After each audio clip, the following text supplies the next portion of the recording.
자, 이제 보죠. 자, 지금 배울 건 화폐의 시간 가치예요. 굉장히 중요한 개념이고 시험 문제 굉장히 잘 나와요.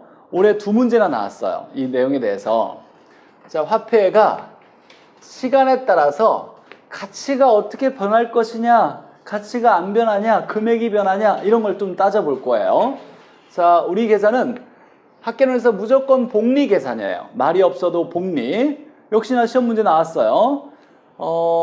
복리라는 건 내가 원금이 있을 때 원금에 이자가 붙을 거예요. 또 시간이 지나면 이자에 또 이자가 붙고 그 이자에 또 이자가 붙는 걸 복리 계산, 복리 방식이라 하고, 단리라고 하면 원금에 대해서 이자가 붙었죠. 그 다음에도 그대로 원금에 의한 이자만 계속 똑같은 이자만 붙는 걸 단리라 그래요. 우리 학계론에서는 무조건 단리는 없고 복리 계산만 있더라 이렇게 생각하고 한번 이해해보죠.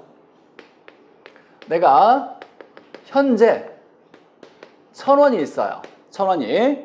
자, 이 1,000원을 우리 합리적인 경제인이라면 그냥 집에다가 쌓아놓는 게 아니라 이 1,000원을 바탕으로 뭔가 수익을 만들어내기 위해서 해야 되겠죠. 전혀 위험하지 않는 곳이 어디다? 은행이죠. 은행에 넣었어요. 자, 은행에 넣었을 때 이자율이 그 정도 안 되겠지만 우리가 계산은 편의를 위해서 은행에서 10% 그냥 준다라고 생각해 볼게요. 이자율이 10%다. 이자율은 수익률이다 라고 얘기할 수도 있어요. 그럴 수도 있어요. 그러니까 그 단어에 대해서 얽매이지 말고 이자율이 수익률이 될 수도 있더라. 자, 그러면 1,000원이 1년 후에 얼마가 돼요? 이자는 얼마예요? 이자는 1,000원에 10%니까 곱하죠. 0.1을 곱하는 거죠. 그럼 얼마? 100원. 자, 근데 원금은 얼마였어요? 1,000원이 있었죠. 그럼 1,000원에다가 100원을 더하니까 1,100원이 돼요. 자, 얘가 또 1년이 지나서 2년 후가 되면 얼마가 돼요? 여기에 또 10%가 붙겠죠. 그럼 이자는 얼마? 이자는 얼마? 1100 곱하기 0.1. 계산기 써요. 네. 110원. 자, 원금은 얼마였으니까? 1,100원이었으니까 여기는 1,210원 이렇게 되겠네요. 자, 그러면 은행에만 넣어도 이자율에 의해서 돈 금액이 커지겠죠. 그렇죠? 자, 그러면 현재 1,000원의 가치와 1년 후에 1,100원의 이 가치가 같아요, 달라요? 달라요? 은행에 10% 준다고 가정하는 거예요. 내가 은행에만 넣어도 그대로 10%의 수익을 준다고 치고, 지금 다른 건 시점이 다르고 금액이 다르게 나왔지만 이 돈의 가치를 따져봤을 때 현재 1,000원과 1년 후에 1,100원이 같다, 다르다? 같다예요. 이 같다를 이해해야 돼요. 내가 지금 현재 1,000원과 1년 후에 1,100원은 똑같은 가치가 있는 거예요. 금액만 달라지는 거예요. 이 금액이 달라지는 건 전혀 위험하지 않고 은행에 넣기만 해도 10%를 당연히 주니까 이 돈을 내가 집에다 꼬불쳐 놓는 게 아니라, 꼬불쳐? 하여간 잘 놓는 게 아니라 투자를 한다고 했을 때 전혀 위험하지 않은 은행에만 넣어도 시간이 지나면 돈이 붙는 거예요. 그래서 1,100원이 될 수 있는 거죠. 그러면 1,100원과 2년 후에 1,210원과 가치가 같아요, 달라요?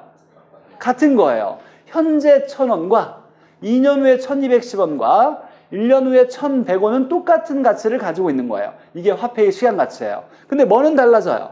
금액은 달라지죠. 돈의 크기는 달라지는 거예요. 화폐의 가치는 동일하지만 돈의 크기는 같다. 아니, 돈의 크기는 달라진다. 이게 왜 중요하냐면, 이거 한번 볼게요. 내가 투자를 할 때는 지출을 할 거예요. 근데 지출은 현재 일어나요. 그럼 현재 내가 1,000원을 투자했어요. 그랬더니 수익은 현재 발생한다, 미래 발생한다? 미래 발생해요. 즉 수익은 미래 발생해요. 이게 만약에 1년 후라고 해보죠. 그러면 1,000원을 투자했을 때 내가 1,090원을 벌었어요. 이렇게. 자, 돈 벌었어요, 안 벌었어요? 1년 동안 얼마 벌었어요? 90원 벌었죠? 자, 그러면 이 사람은 투자를 해야 돼요, 말아야 돼요? 돈을 벌었으니까 해야 되겠죠? 근데 우리 지금 시장 상황은 은행에만 넣어도 몇 프로 줘요? 10% 주는 거예요. 이게 내가 은행이 이제 이자율이 아니라 내가 원하는 최소한의 요구 수익률이라고 한다면 자, 이 사람이 돈을 번 거냐라고 따져봐야 돼요. 얘는 현재 1,000원이고 얘는 1년 후에 1,090원이죠. 내가 요구 수익률 10%를 원했다라면 1년 후에는 얼마가 돼야 돼요? 1,100원이 돼야 돼요. 즉 근데 얘는 돈을 벌긴 했지만 1,100원보다 못 벌었죠. 그럼 투자해야 된다 안 해야 된다? 안 해야 된다요. 이게 우리가 투자의 기본 분석이에요. 얘를 현재 가치로 당겨오면 1년 후에 1,090원은 현재 가치로 당겨오니까 현재 980원의 가치를 가지고 있대요. 그럼 수입은 980원이고 지출은 1,000원이니까 투자를 한다 안 한다? 안 한다죠. 이걸 따지기 위해서 화폐의 시장 가치를 배우는 거예요. 금액은 달라지는 거다. 이 이자율이나 수익률에 따라서 이 내가 금액은 달라지지만 현재와 미래에 대한 시간이 달라지니까 금액이 달라지는 거예요. 근데 똑같은 화폐의 가치를 가질 수 있더라를 배우는 거예요. 자, 이걸 바탕으로 나중에 투자 분석을 할 거고.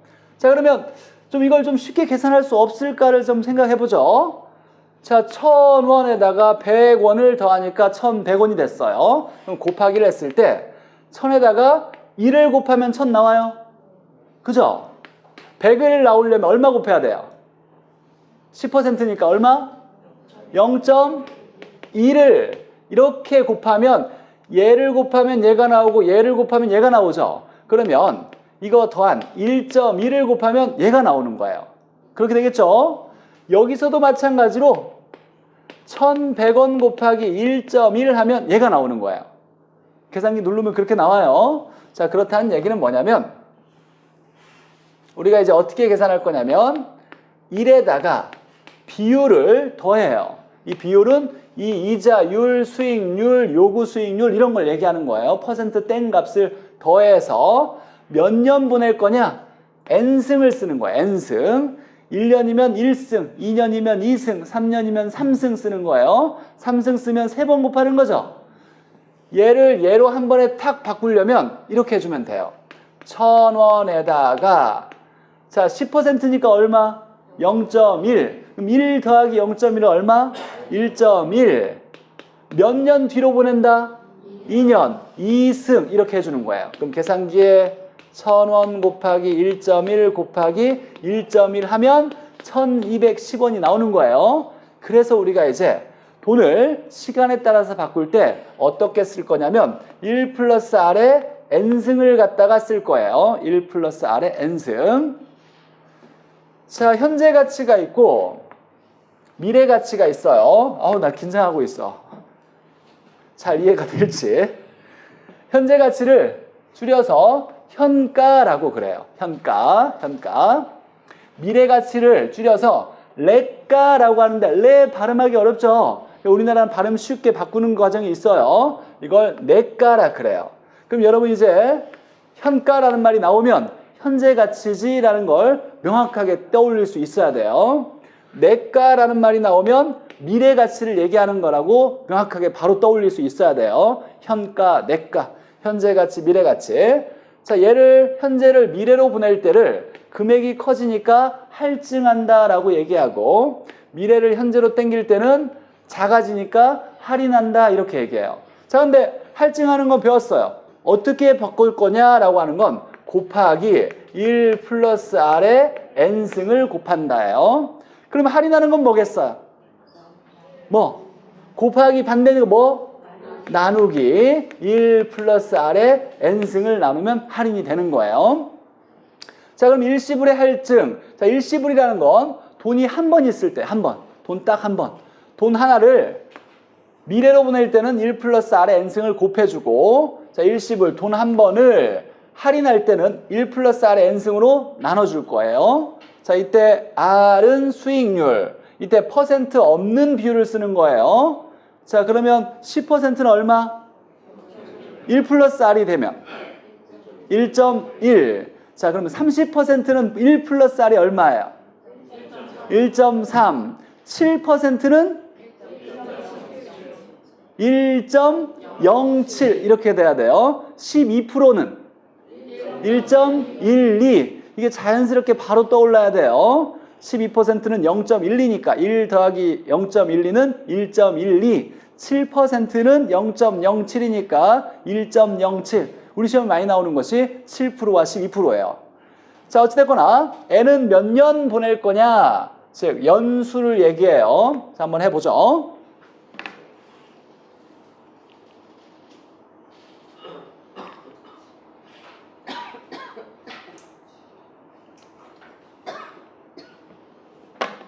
자, 한번 보죠.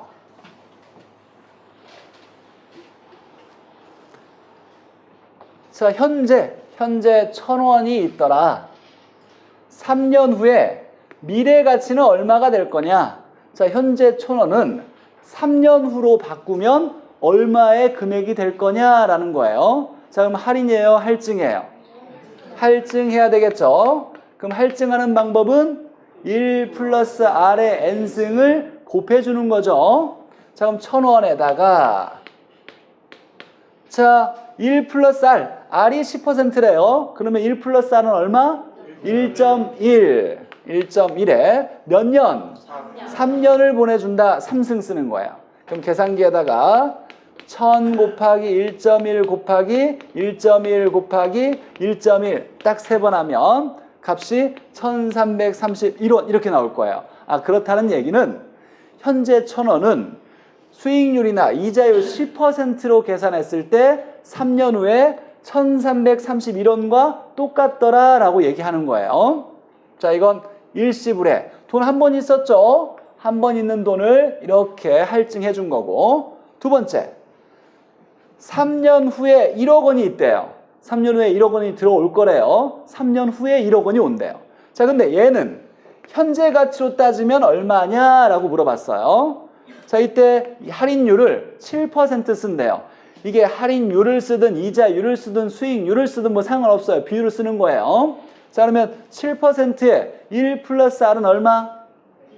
1.07 이렇게 되겠죠. 자, 그러면 1억 원을 보죠. 자, 그러면 1억 원을 나누기 1.07에 몇 승?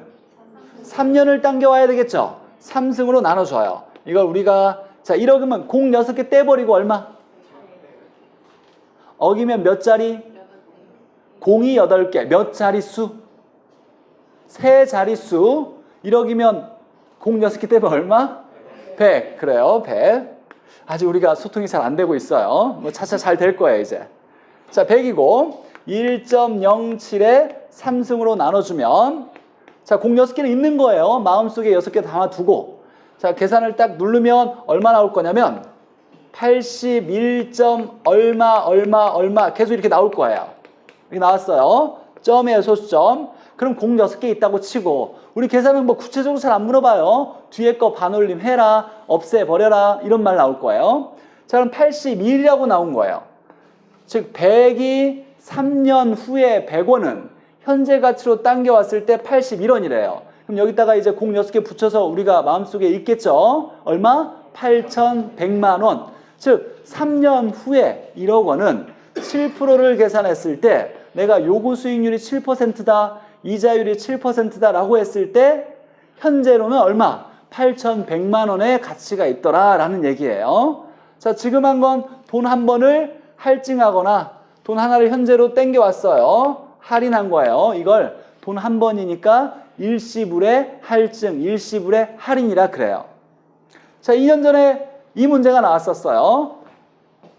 이 문제가 똑같이 5년이라고 나왔어요. 우리 시험에. 자, 그러면 몇 번 나눠줘야 돼요? 5번 나눠줘야겠죠? 뭐, 다 할 수 있겠죠? 근데 잘 못해요. 시험장에 가서 5번 나눠주는 걸 한 5번 해야 돼요.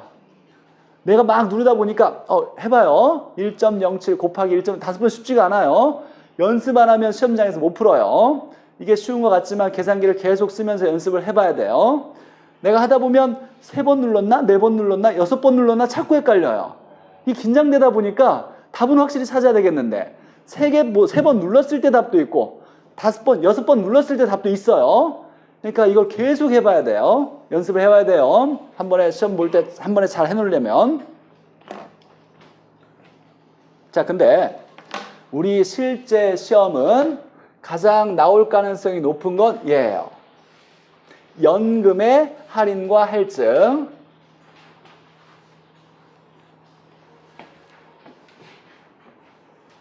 자, 연금이라는 건 매년 똑같은 금액을 받거나 넣을 때 연금이라는 말을 써요. 매년 똑같은 금액을 연금이라 그래요. 매년 똑같은 금액, 연금.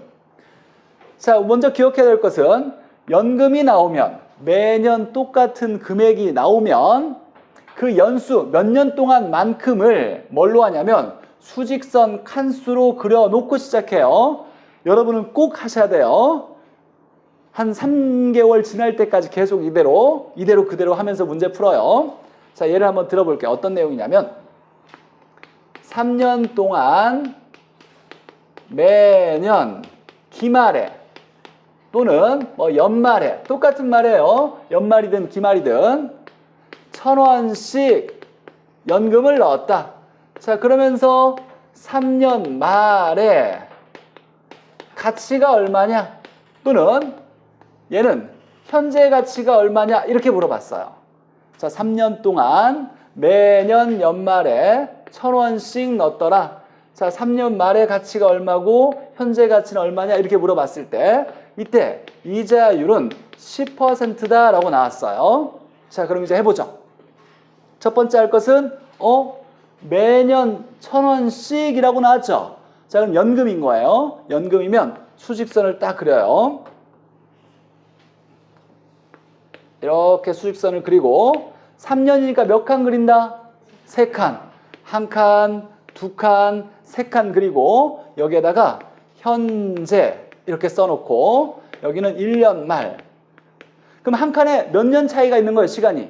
1년 차이가 있는 거예요. 여기에 2년 말, 여기에 3년 말 이렇게 써놓고 우리 시험은 30년 동안에 연말과 기말만 나왔지 연초에 나온 문제가 없어요. 그러니까 연초 나오면 그냥 버려버려요. 에이, 나 안 배운 거니까 그냥 버리겠다 해서 생각하고 안 나와요. 그런 거 기대할 그런 거 신경 쓰지 않아도 괜찮아요. 자, 연말이니까 연말에 1,000원씩 넣었대요. 그러면 현재 넣었어요, 안 넣었어요? 연말에 넣었으니까 여기 넣었다, 안 넣었다? 안 넣었다. 여기부터 1,000원을 쓰는 거예요. 1,000원, 1,000원, 1,000원 이렇게 써놓고 자, 이렇게 써놓으면 반절 푼 거예요. 이제 반절. 자, 그러면 이제 따져보죠. 3년 말의 가치가 얼마냐라고 물어봤으니까 야, 이 시점으로 가치는 얼마냐라고 물어본 거예요. 자, 그러면 화폐의 시장 가치를 고려하지 않으면 그냥 1,000원, 1,000원, 1,000원이니까 얼마예요? 3,000원이에요. 이 연금의 3년 동안의 총 연금의 합은 3,000원인데 이 연금의 3,000원이 아니라 3년 말의 가치로 바꿨을 때는 얼마가 되겠냐라고 묻는 거예요. 자, 그러면 얘는 뭐 더 이상 할 필요 없죠. 3년 말에 1,000원이니까 내버려 두면 되고 근데 얘가 문제예요. 얘는 2년 말에 있는 거죠. 얘를 3년 말로 옮겨놔야 되겠네요. 그래요? 그럼 뭐 해야 돼요? 1년 뒤로 보내줘야죠. 그러면 할증한다, 할인한다? 할증해야 되겠네요. 얘를 1년 뒤로 이렇게 보내줘야 돼요. 자, 그러면 얘가 R이 10%니까 1 플러스 R은 얼마? 1.1. 몇 년 보냈다? 1년. 그러면 1,000원 곱하기 1.1의 1승. 얼마예요, 그러면? 1,100원인 거예요. 자, 그럼 2년 말에 있는 1,000원은 3년 말로 옮기면 1,100원이 되는 거예요, 가치가. 그럼 얘도 옮겨야 되겠죠? 얘는 몇 년 옮겨야 돼요? 2년 옮겨야 되겠네요. 그럼 할증을 2년 해야 되겠네요. 그럼 1,000원 곱하기 1.1의 몇 승? 2승. 그럼 얼마 나오냐면 1,210원이 나와요. 자, 그러면 3년 말에는 그냥 화폐 시장 가치 고려하지 않으면 3,000원인데 3년 말로 다 바꿨더니 얘는 1,100원이고 얘는 1,210원이니까 다 합치면 얼마냐면 3,310원 이렇게 나오는 거예요. 3년 말에는 3,310원의 가치가 있다. 이걸 풀어내는 거예요. 계산기 많이 안 써요. 잘 들어봐요. 네, 계산기에 눌러요. 자, 1,000원 그대로 있고 1,000원 곱하기 1.1 눌렀죠. 그럼 값이 1,100원 나와요. 딱 적어 놓고 AC 누르고 다시 시작하는 게 아니라 AC 욕 아니고 계산기 AC라고 있어요. 다시 원점 시작하는 거. 자, 1000 곱하기 1.1 눌러서 1100원 적어 놓고 이거 그대로 내버려 두는 거예요. 계산기에. 근데 여기는 1.1을 몇 번 곱한다? 2번 곱할 거예요. 근데 계산기에 몇 번 곱해져 있어요? 한 번 곱해져 있어요. 그럼 여기는 곱하기 1.1만 하면 얘가 나오는 거예요. 적어 놓고 이제 AC를 누르고 1000 더하기 1100 더하기 1210원은 하면 나오겠죠. 이렇게 계산하면 계산기 몇 번 안 눌러요. 자, 현재 가치를 물어봤다고 해보죠. 현재 가치. 그러면 이 시점으로는 얼마가 되겠느냐라고 묻는 거예요. 그럼 여기 있는 돈들을 다 현재로 당겨 오는 거예요. 당겨 오면 얘 할인해야 돼요? 네. 해야죠. 어떻게 하냐면 1000원 나누기 1.1의 1승. 자, 그러면 1000 나누기 1.1 하면 예를 들어서 제가 그냥 쓸게요. 950원 나왔다고 해보죠. 얘도 당겨 와야죠. 당겨 오면 얘는 1000 나누기 1.1의 몇 승? 2승. 두 번 나눠야 돼요. 1000 나누기 1.1 나누기 1.1. 그랬더니 얘가 뭐 890이 나왔대요. 자, 얘도 당겨 와야죠. 당겨 오면 1000 나누기 1.1에 3승 하면 얘가 만약에 800원 나왔대요. 이걸 다 더하면 이 금액이 이 연금의 현재 가치가 되는 거예요. 뭐 연금을 현재를 구할 때는 뭐 3개를 하고 미래를 할 때는 2개만 하고 뭐 이렇게 외우면 안 돼요. 수직선을 딱 그리고 이 돈들을 여기로 보낼 거냐 여기로 보낼 거냐 이해하면서 할인과 할증을 하면 돼요. 계산기 몇 번 안 눌러요. 이건 이제 여러분들이 연습만 막 하면 돼요. 많이 풀어보면. 자, 그래서 현재 가치도 구하고 미래 가치도 구하는 것이 연금의 할인 할증이 우리 시험 문제 나올 내용이에요. 자, 그러면 가장 중요한 건 수직선이에요. 수직선을 현재 1년 말, 2년 말, 3년 말 연수 3년이라면 3칸을 그려서 현재 돈 안 넣고 1000원, 1000원, 1000원 넣고 여기로 다 바꿔라. 여기로 다 바꿔라. 바꿔보는 거예요. 하나씩.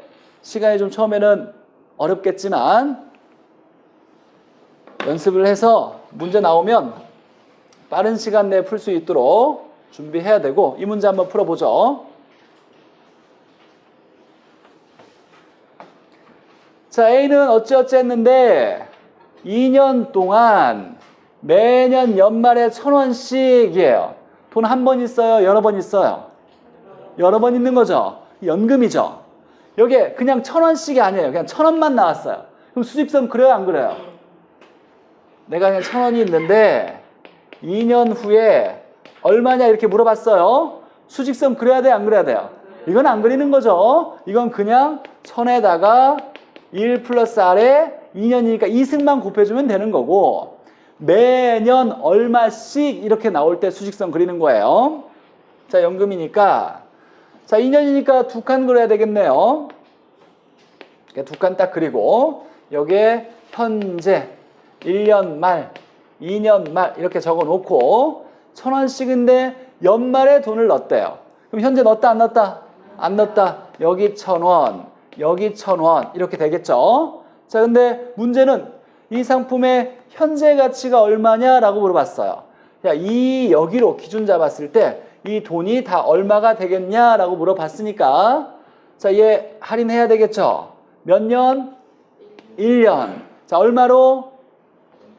얘가 10%니까 1.1, 1 플러스 R이 1.1이죠. 그럼 1000 나누기 1.1에 1승하면 얼마 나오겠고. 자, 얘도 할인해야 되겠죠. 몇 년 할인? 2년 할인해야 돼요. 그럼 얘는 1000 나누기 1.1에 2승. 그럼 얼마 나오겠죠. 이 두 개 합한 것이 답인 거예요. 소수점은 무시해요. 예를 들면 1000 나누기 1.1 했더니 얘가 뭐 9204 뭐 3 이렇게 나오면 이런 거 다 무시하고 요만큼만 딱 써놓고 이거 AC 눌러요 안 눌러요?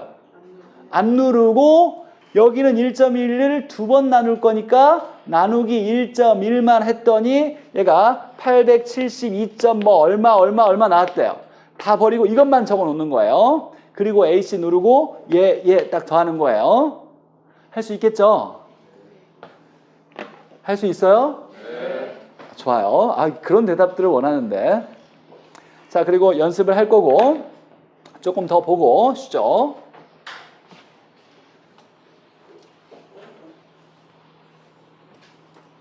오늘 계산 문제가 6문제가 있어요. 1일 테스트에. 아까 화폐 시간 같이 할인 할증하는 게 3문제 이렇게 있을 거고. 자, 이제 투자론의 하이라이트예요. 굉장히 중요한 내용이고 이거 공부 안 한 사람 아무도 없어요. 공부를 열심히 했는데 못 푼 사람들은 많이 있는데 우리는 공부 열심히 해서 다 맞을 수 있도록 공부를 해 나갈 거고. 자, 어떤 건지 한번 보죠. 자, 현금 흐름이라는 단어가 있어요. 자, 흐름이라는 건 돈이 흘러간다예요. 돈이 흘러가는데 돈은 어떻게 흘러가냐면 수입도 있고 지출에 의해서 벌고 없어지고 자꾸 이렇게 가는 거예요. 그래서 흐름이라는 말은 수지라는 말과 똑같아요. 현금 흐름, 현금 수지. 자, 수지는 수입과 지출을 얘기해요. 근데 우리가 수입을 다른 말로 소득이다, 이익이다, 이득이다 이런 말 쓰지만 투자론에서는 유입이라는 말을 많이 써요. 들어온다, 수입, 유입. 나가는 것을 유출이라고도 해요. 지출, 유출. 이제 흘러갈 유자를 써가지고 흘러가는 느낌이다 보니까 유입, 유출을 써요. 자, 그래서 첫 번째는 흐름이라는 말과 수지가 똑같다. 돈이 흘러가는데 수입과 지출에 의해서 흘러가는 거예요. 자, 부동산 투자했을 때 돈의 흐름은 어떻게 이루어지는지 한번 보면 내가 사서 보유기간이 있고 기간 말이 있는데 내가 여기서 딱 부동산을 샀어요. 사고서 쭉 가지고 있어요. 이걸 보유기간이라 그래요. 자, 그럼 여기서 끝났대요. 뭐 했다는 얘기예요? 보유기간이 끝났대. 이 시점에서 뭐 했어요? 뭐 했어요? 팔았죠? 팔았어요. 팔았어. 자, 이건 보유기간 끝난 시점이니까 뭐라고 하냐면 기간 말이라 그래요. 보유기간 말이라고 얘기해요. 그럼 여기에서 얻는 소득과 여기서 얻는 소득이 있겠죠? 이 소득을 뭐라 그랬어요? 소득, 이득이라 그랬고 얘를 자본, 이득이라 그랬어요. 자, 이 소득이익은 임대료 수입을 얘기해요. 빌려주고 임대료 받는 거고 얘 자본이득은 뭘 의미한다? 가치 상승분을 의미하더라. 자, 우리가 지금까지 배웠던 거예요. 자, 이렇게 두 개의 소득을 부동산에서 얻을 수 있는 건 부동산 투자의 장점이더라. 맞아요? 그죠? 얘는 토지의 자연적 성질, 부부 연계 중에 뭐 때문이다? 영속성 때문이더라. 내가 가지고 있는 동안에 없어지지 않더라. 팔 때 뒤에도 없어지지 않으니까 온전한 가치로 팔 수가 있더라. 그런 내용이었어요. 영속성 때문이었고. 자, 이걸 이제 어떻게 배울 거냐면 내가 이제 임대상가에 투자했다 해보죠. 임대상가에 부동산을 샀어요. 그러면 임대료 받겠죠. 가만히 있으면 임대료 나오는 건 아니에요. 관리도 해야죠. 유지 관리해야 되고 임차인이 뭐 고쳐달라 그러면 고쳐주기도 하고 뭐 유지비, 관리비, 뭐 보험료 다 내고 해야 되겠죠. 자, 그런 활동을 뭐라고 하냐면 영업한다 그래요. 운영한다 그래요. 그래서 이 돈의 흐름을 이제 뭐라고 할 거냐면 임대료 수입을 구체적으로 어떻게 돈이 흘러가는지를 알아보자 라는 말을 영업에 따른 현금 흐름이다 또는 영업에 따른 현금 수지다 이렇게 얘기해요. 자, 이거 운영을 얘기하는 거예요.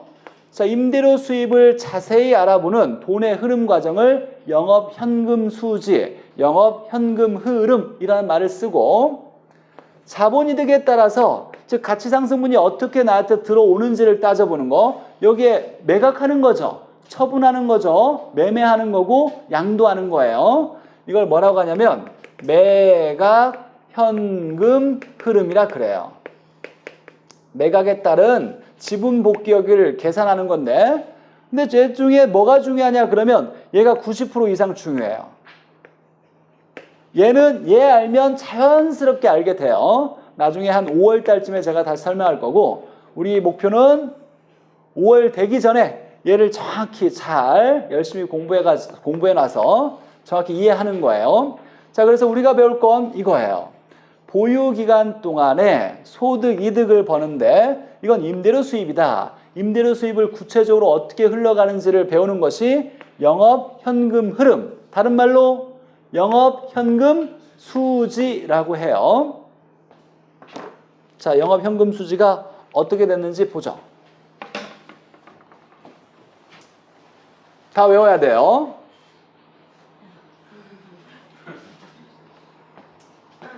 다 외울 거예요. 이거 안 외운 사람 없어요. 시험 보러 가는 사람 중에. 자, 일단 첫 번째. 자, 뭔지 모르겠지만, 자, 이렇게 이름 붙인 소득이 임대료 수입이, 자, 보유기간 동안의 현금 흐름, 보유기간 동안의 영업을 통한 현금 수지, 현금 흐름은 임대료 수입인데 총 소득이 5가지가 있더라. 같이 할 거예요. 나는 원래 그런 사람 아니야. 가만히 입 다물고 있으면 안 돼요. 같이 계속. 오늘 여러 번 제가 계속 얘기할 테니까 같이 말로 하면서 머릿속에 집어넣도록 해요. 자, 소득의 이름은 가유순전후라고 외울 거예요. 가유순전후. 머릿속에 막 집어넣으려고 해요. 외울 때 이제 리듬을 타서 리듬을 가유순전후 이렇게 외울 거예요. 자, 임대료 수익 또는 영업현금 수지에 따른 소득 5개가 뭐냐 그러면 가유순전후예요. 자, 가짜는 가능총소득, 유자는 유효총소득, 순자는 이 영업은 어차피 영업현금 수지에 나오는 얘기니까 뭐 중요하지 않아요. 그래서 순소득이라고 할 거예요. 순소득. 자, 전자는 세전, 세금을 내기 전에 현금 수지다 또는 현금 흐름이다 라고 하는데 얘가 중요한 단어가 아니라 세전이 중요해요. 그래서 우리는 세전 소득이다 라고 그냥 쉽게 볼 거예요. 물론 시험지에는 세전 현금 수지 이렇게 나올 거예요. 근데 우리가 이제 공부할 때는 세전 소득이다. 얘도 마찬가지로 현금 수지를 제껴버리고 세후 소득이다 이렇게 얘기할 거예요.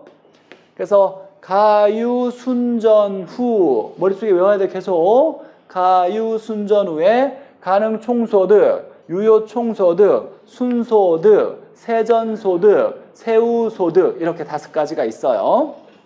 자, 총자를 한자로 바꿔서 조자라고도 해요. 그래서 더 많이 쓰는 건 우리가 지금 처음 공부하니까 총자라는 말을 쓰는데 나중에는 가능조소득이라는 말을 더 많이 쓸 거예요. 유효조소득이라는 말을 더 많이 써요. 총자가 조자랑 똑같아요.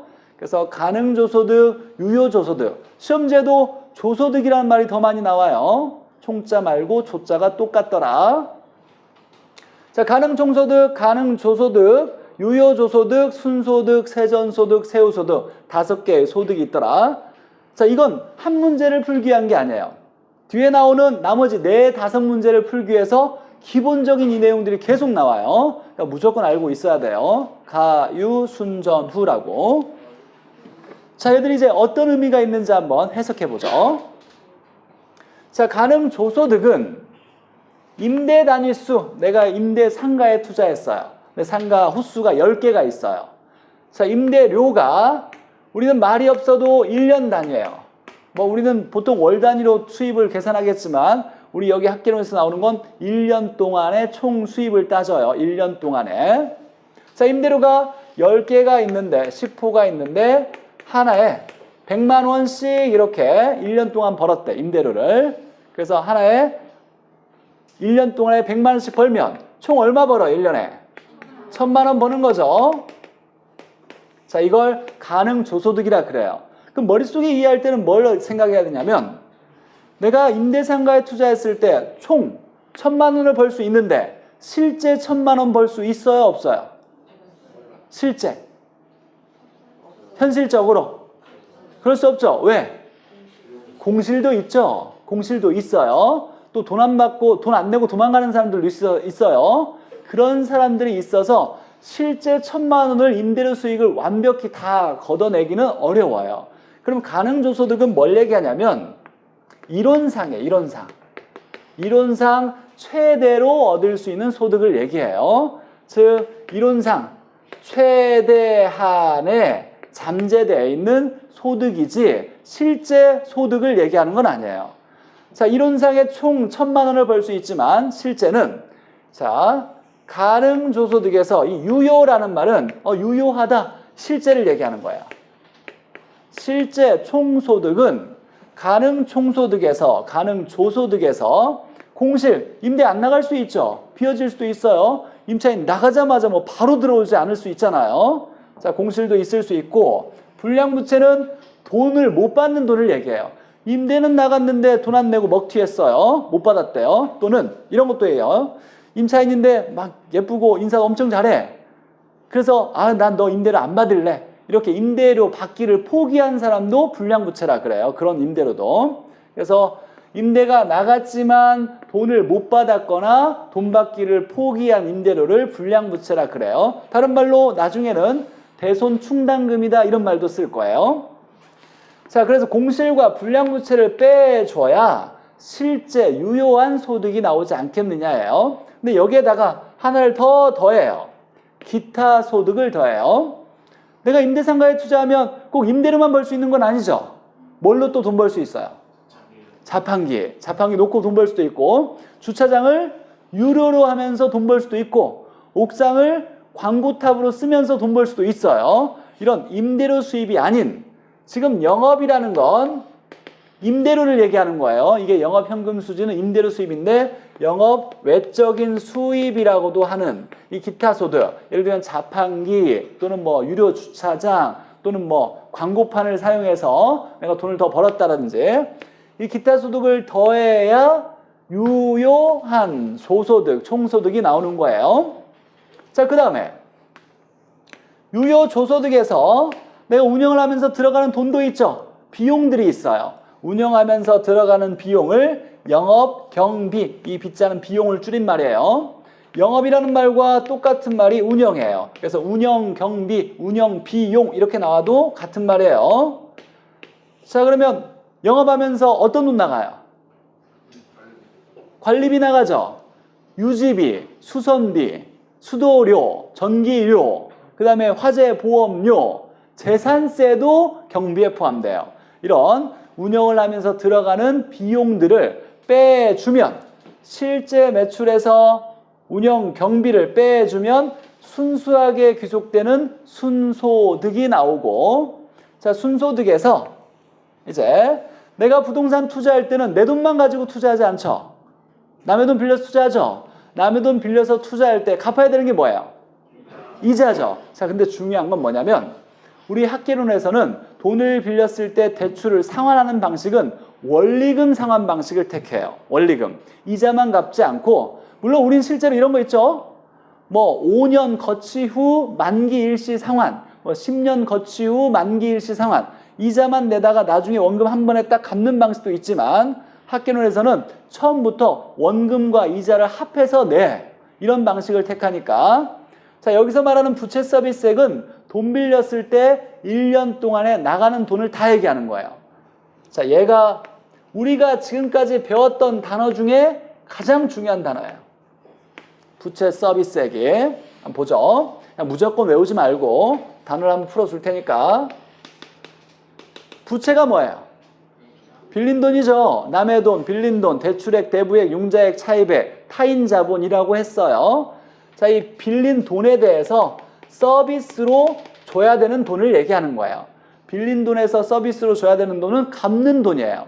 자, 갚는 돈은 우리는 원리금 상환 방식을 택하니까 이자만 갚는 게 아니라 원금도 같이 갚아요. 합해서 뭐라 그래요? 원리금이라 그래요. 이 리자가 이자를 얘기하는 거예요. 그래서 원금과 이자를 합한 돈을 주더라. 그런데 얘를 이제 다른 말로 써요. 어떻게 쓰냐면 월부금이란 말도 써요. 연간, 융자, 월부금이란 말을 써요. 외워야 돼요. 얘를 다른 말로 저당 지불액이라 그래요. 자, 저당을 잡고 돈을 빌릴 거예요. 부동산에 대출 받을 때는 저당 잡힌 돈에 대해서 돈을 빌려왔는데, 그거에 대해서 지불해야 되는 돈이 뭐냐? 그런 건 원리금을 얘기하는 거예요. 저당 잡힌 거에 대한 지불액이 뭐냐? 원리금을 얘기해요. 자, 이 단어가 다 원리금을 얘기한다라는 거. 제가 가장 중요한 단어라 그랬어요. 투자론에서 가장 중요한 단어예요. 부채 서비스액은 원리금이다. 월부금이라고도 하고 저당 지불액이라고도 하더라. 공부 잘하는 사람들은 이거 나올 때 중요한가 봐 진짜. 저 믿죠? 잘 믿음이 안 가? 외워야 돼요. 그냥 뭐 덜 중요한 걸 제가 뭐 중요하다고 막 얘기하는 게 아니라 진짜 중요해. 이걸 알고 모르고가 1년 동안 공부했던 것이 맞고 틀리고를 결정하는 단어들이에요. 자, 부채 서비스에 뭘 얘기한다? 원리금, 다른 말로 월부금, 다른 말로 저당 지불에. 자, 원금과 이자를 합한 값이에요. 이따가 한번 풀어볼 텐데 기억해놨다가, 자, 부채 서비스액, 원리금, 월부금, 저당 지불액. 소득 5개 이름이 뭐다?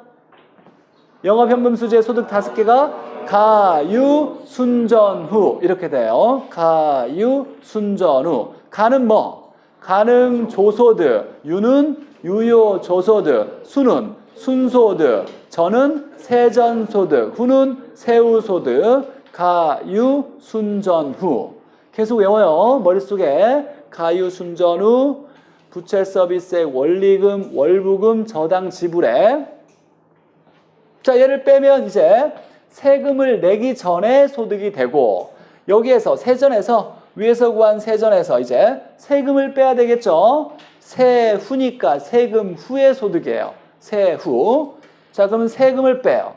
영업하면서 내는 세금을 영업소득세라고 그래요. 근데 영업현금 수지니까 자, 이거 그냥 없애고 소득세라고 해요. 소득세. 법인일 경우에는 법인세라고 그래요. 법인세. 우리가 매매할 때 내는 세금은 뭐예요? 양도소득세죠. 양도 빼고 걔를 소득세라고 해요? 그렇게 안 해요. 양도가 중요하니까 걔는 양도소득세라고 하거나 양도세라고 하지, 그냥 소득세라고 안 해요. 얘는 영업하면서 내는 소득세를 영업소득세라는데 영업 빼고 소득세 그냥 얘기해요. 소득세는 영업에서 나오는 거고 양도세는 매매할 때 나오는 세금이에요.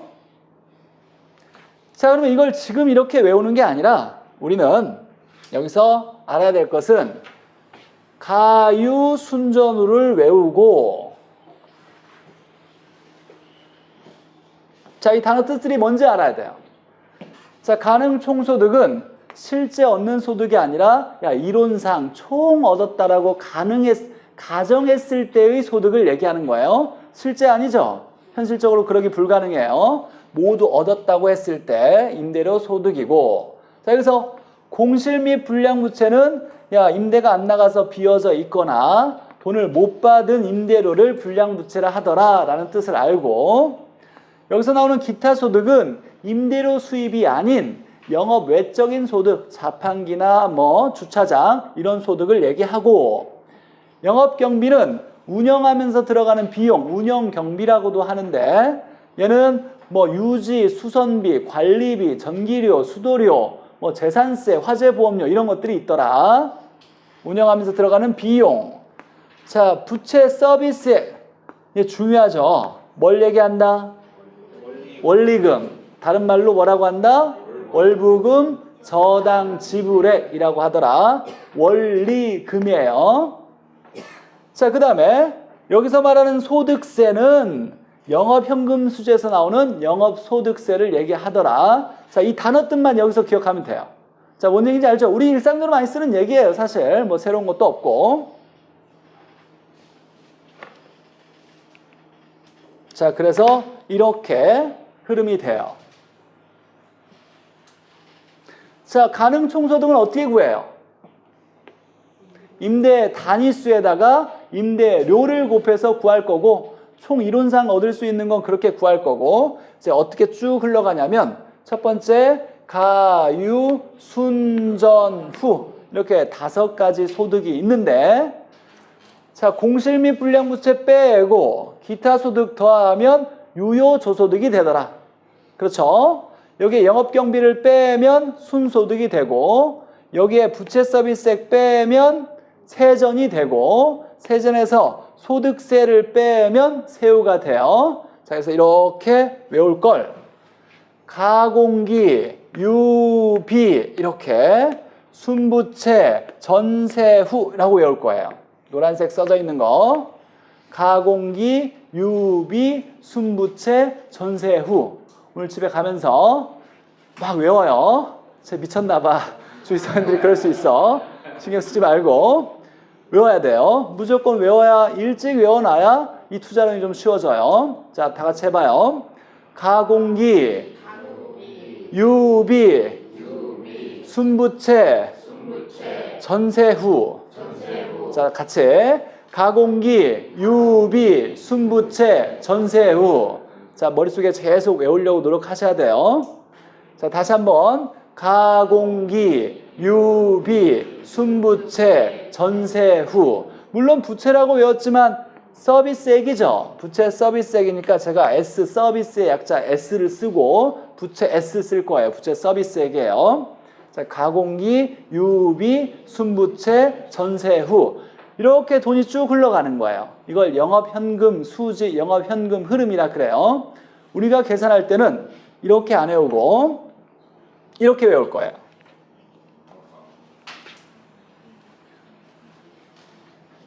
자, 가공기 다시 한번 시작. 가공기, 유비, 순부채, 전세후.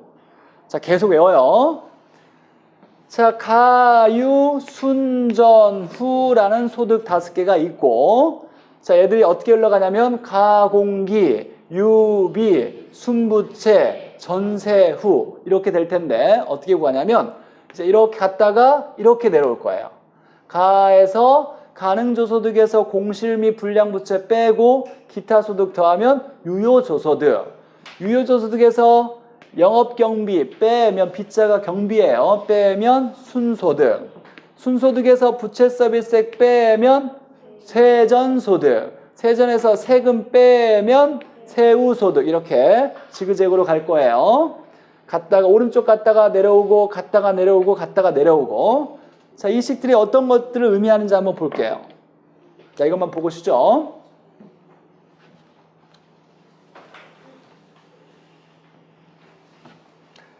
자, 가능조소득에서 공실 및 불량부채 빼고 기타 소득 더하면 뭐 된다? 뭐 돼요? 유효조소득 되죠. 첫 번째 식이에요. 자, 그럼 문제에서 이렇게 나와요. 유효조소득을 계산하기 위해서는 조소득에서 공실 및 불량부채를 빼고 기타 소득을 차감해서 구한다. 맞아요? 틀려요? 틀리죠? 기타 소득을 어떻게 한다? 더해서 구한다. 이렇게 지문 나오면 틀렸지. 이렇게 찾으면 되고. 두 번째, 유효조소득에서 B를 빼면 뭐가 된다? 순소득이 돼요. 자, 문제에서는 순소득을 계산하기 위해서는 영업경비를 알아야 한다. 맞아요? 네. 맞죠? 유효조소득에서 영업경비 빼야 되니까. 자, 그 다음에 순소득에서 부채 서비스액을 빼면 뭐가 된다? 세전소득이 된다요. 또 지문에 이렇게 나와요. 세전소득을 구하는 과정에서는 대출했을 때 상환하는 이자분을 알아야 된다. 맞아요? 틀려요? 이자분만 알면 된다. 이렇게 나왔대요. 맞아요? 틀려요? 틀린 거죠? 이 부채 서비스가 뭘 얘기한다? 원리금이니까 원금과 이자죠. 그럼 지문에서 이렇게 나와요. 순소득에서 저당 지불액을 차감하면 세전소득이 나온다. 맞아요? 부채 서비스과 똑같은 말이 뭐? 저당 지불액. 순소득에서 연간 융자 월부금을 차감하면 세전소득이 나온다. 맞죠? 얘가 똑같은 말이 원리금, 월부금, 저당 지불액이니까. 자, 그 다음에 세전에서 세금을 빼면 세후가 나오겠죠. 영업현금 수지에서 세후 소득을 구하기 위해서는 양도소득세를 차감한다. 틀리죠? 무슨 세요? 그냥 소득세 또는 영업소득세, 양도세가 아니라. 자, 이렇게 4개의 식이 여의표에서 보여주는 거예요. 가공기, 유비, 순부채, 전세후 이렇게 외우고. 자, 이걸 한 번 해볼게요. 한번 해볼게요. 가에서 공실 및 불량부채 빼고 기타 소득 더했어요. 요만큼이 뭘 의미해요? 뭘 얘기해요? 유효조소득 의미하죠? 자, 마음속에만 요만큼은 유효조소득과 똑같지예요. 요만큼은 유효조소득. 여기에다가 영업경비를 뺐어요. 그럼 요만큼은 뭘 의미해요? 순소득을 얘기하지. 여기에다가 부채 서비스액을 뺐어요. 요만큼 뭘 의미해요? 세전소득을 얘기하는 거예요. 여기에다가 소득세를 뺐어요. 그럼 뭐가 돼요? 세후소득이 돼요. 그러고 보니까 가능조소득에서 요만큼을 처리해 줬더니 그냥 세후가 나오네. 우리 문제는 여기서 딱 주어져서 얘를 구해라 라는 문제가 대부분의 문제예요. 자, 그러면 가능조소득에서 이것들만 처리해 주면 되겠죠? 기타 소득 하나만 더하기네요. 다 빼고. 자, 그래서 이렇게 외웠던 거예요. 자, 여기서 시작해서 얘를 구하려면 빼서 얘 구하고 또 빼서 얘 구하고 빼서 구하고 빼서 구하고 이렇게 하면 시간이 오래 걸려요. 그러니까 여기서부터 딱 구해놓고 오른쪽 것만 쭉 처리해주면 얘가 나오는 거예요. 그래서 가능조소득부에서 공실 및 불량부채 빼고 기타 소득 더하고 영업경비 빼고 부채 서비스액 빼고 세금 빼면 세후가 딱 구해지는 거예요. 무슨 말인지 알겠죠? 모르겠으면 옆 사람한테 잘 물어봐봐요. 쉬는 시간에. 이해 못하는 분들도 있었어요. 뭐 계속 설명을 해줄 텐데. 자, 그러면 가능조소득에서 순소득을 구하래요. 어떻게 구해야 돼요? 얘부터 얘 빼고 얘 더하고 얘 빼주면 얘가 나오는 거예요. 이렇게 가는 거예요. 이렇게. 자, 그러면 순소득에서부터 세후를 구하라 라고 나오면 여기서부터 갔다가 내려와서 이렇게 가는 거예요. 그럼 세후가 구해지는 거예요. 자, 다시 한번 이제 오늘 수업은 조금 더 해야 될 것 같고, 자, 쉬기 전에 외웠던 거 한번 정리해 볼게요. 소득 5개가 뭐냐 그러면 가유순전후. 따로 나중에 써먹을 거예요. 가유순전후만 따로 별도로 외워놔야 돼요. 가유순전후. 자, 얘는 무슨 소득?